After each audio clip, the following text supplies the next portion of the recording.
All right, so as we enter the last kilometer here, we are motoring along, and this is how we finished our Wandering Flats TTT from last week, actually, week before last. And so, wanted to recap just to kind of catch us up to where we are today. And on this stage, we really just did an excellent job to finish as strong as possible. And so, you see, we ultimately crossed the line. And as we get there, it shows that we completed the stage at 34:37, roughly. Um, at least that's where I landed at. I know we had a couple guys right behind me, which were really around the same pace, and so our team ended up taking third place overall. And if you look at the spread between our finishing time and the top team, Eat Dirt 2, there was really only about a 20 something second difference between us and them, which, again, considering they are the WTRL world champions for the latte division, it is, I feel like we did a great job getting to finish at that level. And so that's what we are looking to take into this next week's race as we go into the hilly route of Watopia.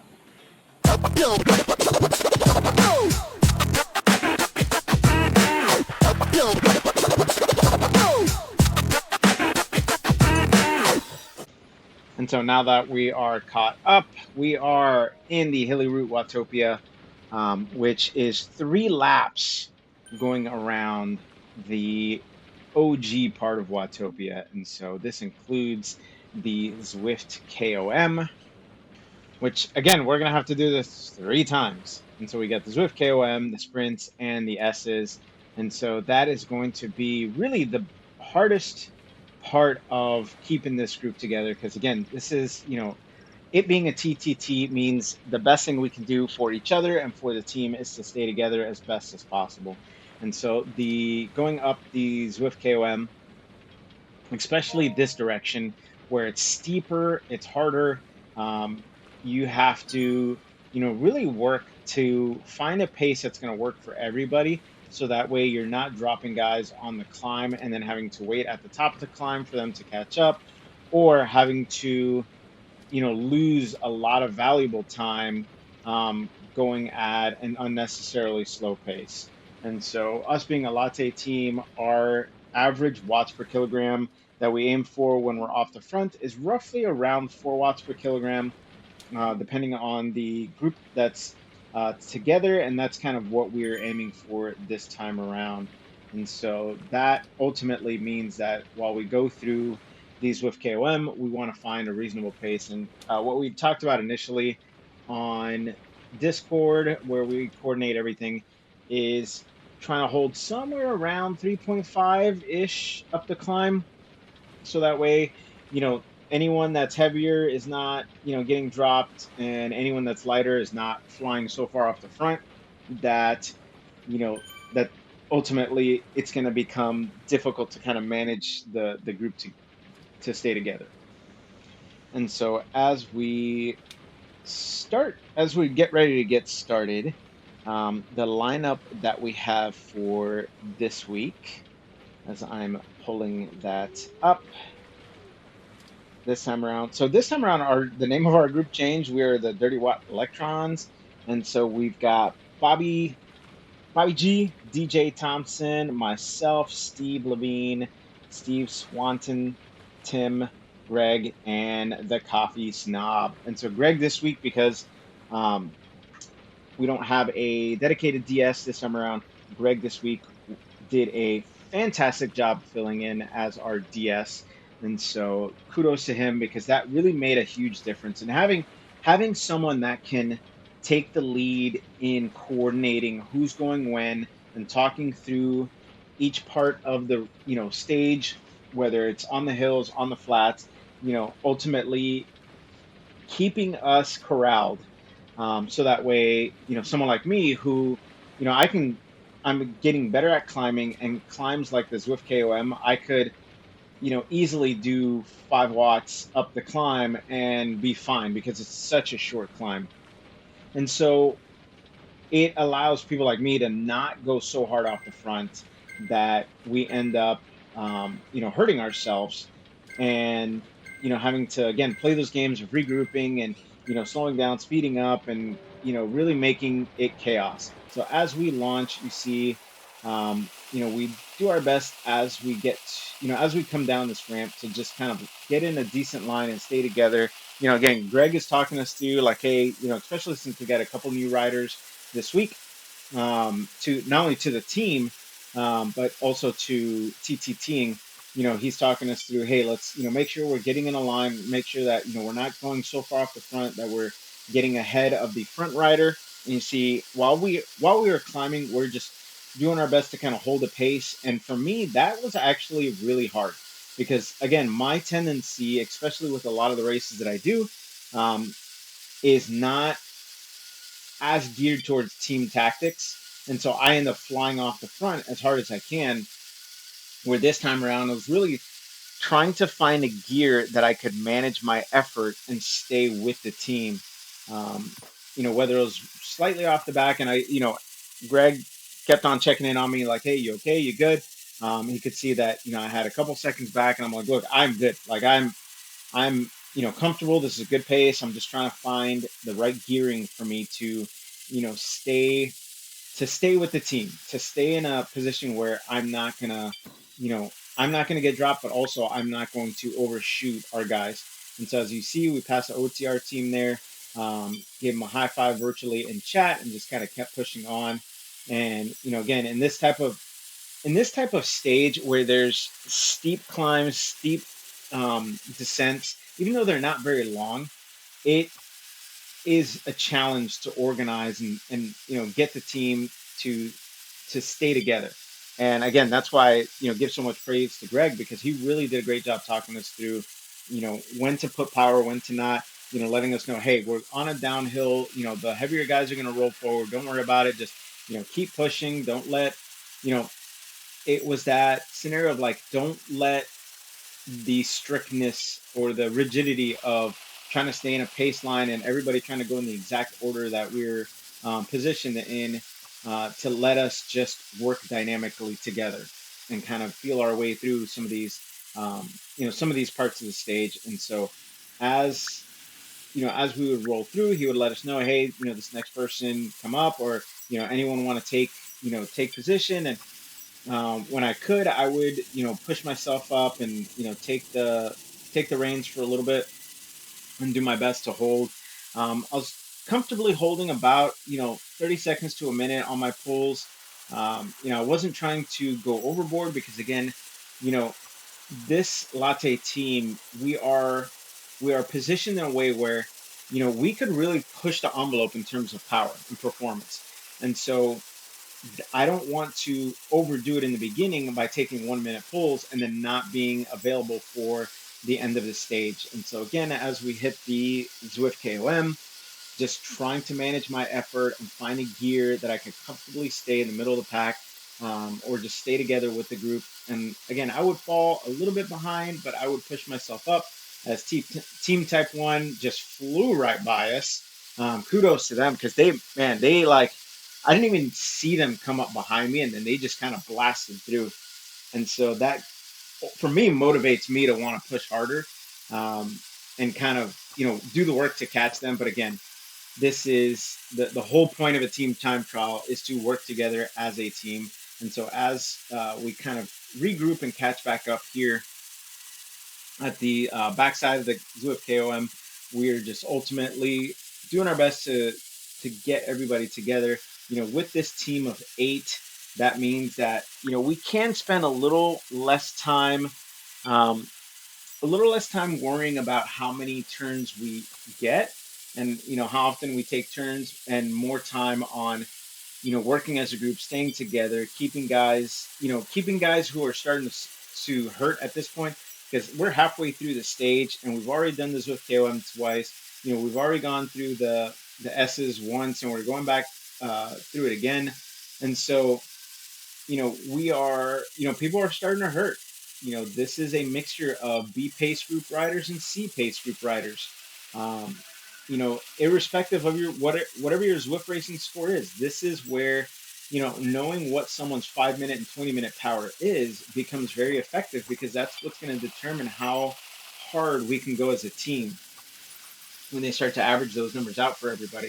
And so as we hit the climb again, just cruising along, again, not trying to overdo it, but at the same time, doing our best to stay together. And so as we roll through the S's one more time, we're getting ready to start our third and final lap of the stage, which for us, looking at, my average watts at 245, are, time right now on stage is about 26, almost 27 minutes, which for me feels like we are going at a great pace. I feel like we're cruising along, good speed, good average power. And so it really is, as we start this third lap, the back, for me, in the back of my mind is, can we take the stage? Can we set maybe not a course record, but can we take first place this time around? Competing against a team like Eat Dirt 2, and some of the other fantastic teams, means that we cannot take breaks. We cannot, just rest and relax and kind of cruise through these stages. We have to make sure that we are pushing ourselves 100% the whole way through. And so as we start making it up this climb, again, we are doing an excellent job of staying together. We start to catch up to some of the other kind of people that got left on the course. This is where, again, us having 8 riders in our team, as you can see, there's a ninth person that kind of tagged on for a second there.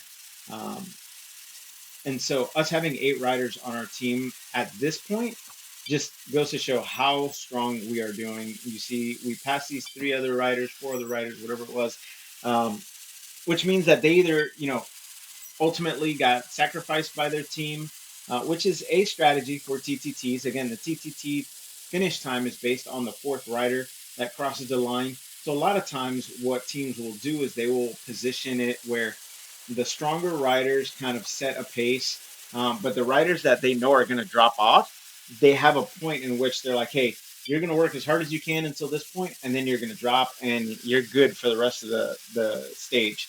And with our team being pretty reasonably balanced, we choose not to do that. We do our best to stay together. And so as we start to come back through the Italian villas and then over into the S's, as a team of 8 all together, we know that we really can work hard and work together to keep our pace high, keep our speed high, and get to the finish line as best as possible. So as we hit this climb, I pull forward to do my best to kind of set a little bit stronger of a pace. And again, we're all there, all keeping up, rolling through, and just grinding out this last little bit. And so as we get ready to hit the beachfront with about a kilometer left, we are, Greg is just like, hey, let's just push. Keep pushing through everybody and just push, push, push. And so you see the guys start to come around me. I give a decent sprint to kind of push again. And we all kind of roll through each other as best as possible, crossing the line, and ultimately finishing the stage in about 40 minutes and 48 seconds, with the 4th person crossing the line at 40:48, and looking at the spread between 2nd place and 7th place, which ultimately we crossed in 7th place this time around, we're only about 39 seconds apart. Now that is not I understand in cycling that's a huge number, but in my experience for these TTTs, that's not that big of a difference when you look at the total time that we were on stage. And then of course Eat Dirt 2 crossed in 1st place again. Again, they're a fantastic team. That's why they earned the WTRL TTT championship place. And so with us having, on this kind of stage where it's super hilly, we had, in our group, we had 5 C's and 3 B's.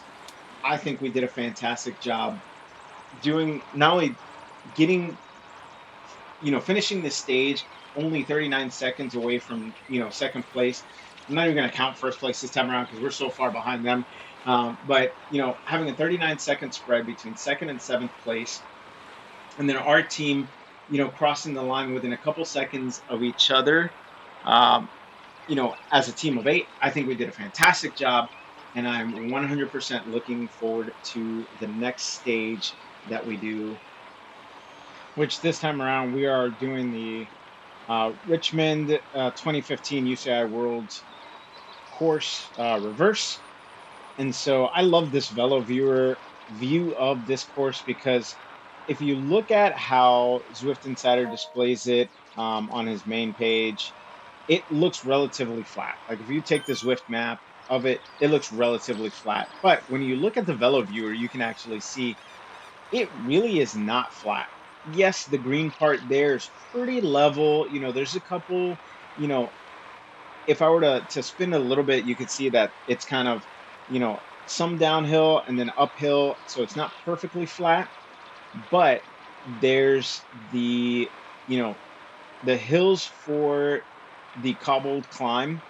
And leading up to that, there's a hill right before that. And so there's plenty of, you know, hard parts to this stage. And again, this being a TTT, whenever there's hills like this, the focus is, going into it with a plan of if we're going to stay together, then, we have to work at a reasonable pace to stay, together on these climbs and then reorganize right after the climb in order to get back on our pace line and push hard to make up any time difference that we lose on the climb, or if we choose to sacrifice any team members, then who that's going to be, when they, when are they going to, you know fall off, um, and what are the rest of the team members going to do. Most likely we'll end up staying together because that's how DW9 rolls.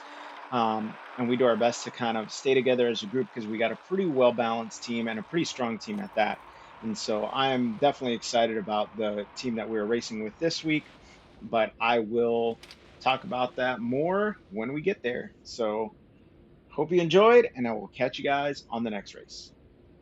Hey guys, it's Miguel from that thing you just watched. Hope you enjoyed that video, whether it was topic on nutrition or racing or the combination of both.